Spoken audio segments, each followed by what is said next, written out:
So the point is Fingerspelling English, or is it part of ASL, or what? It's the Dr. Jim Show!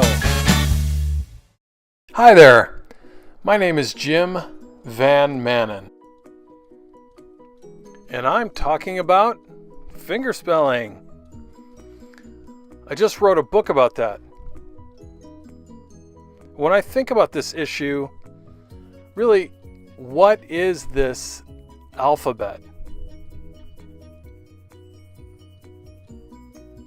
It represents what? Speech? No. It represents print. Whether or not that print is in a book or on a sign, whatever words you see that are printed, it represents those written words. And in ASL, we use the word spell,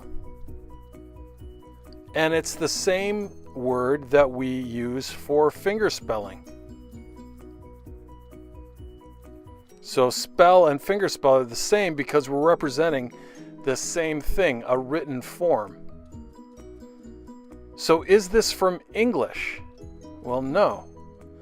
Many people say yes, it's English, but it's actually not English. It's actually any language that has a written form. So we can spell words from Swedish in ASL. For example, tack så mycket, those three words from Swedish can be fingerspelled because it can be written. And our ASL language can spell anything because we have an alphabet. We can spell words even from Japanese too. Rokotu means a rocket. They have a way to spell that uses the same alphabet that we write, and I can lift that in ASL. So fingerspelling and signs are the same thing.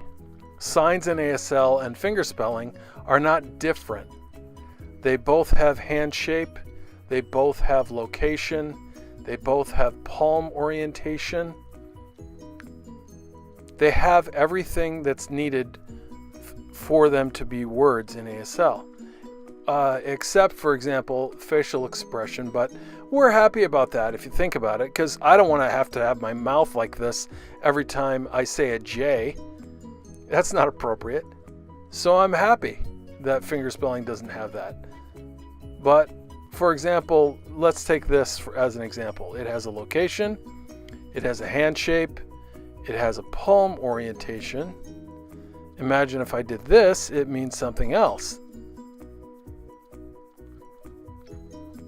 So sometimes people say, well, there's no movement. Well, some have movement, like J. J has movement. Z has movement. Everything is there, all parts of a sign.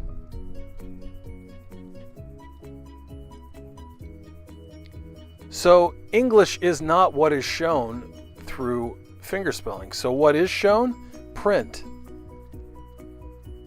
Another way to think of it is anything that's written from any written language can be shared in ASL. And be sure to subscribe to the Dr. Jim Show on YouTube.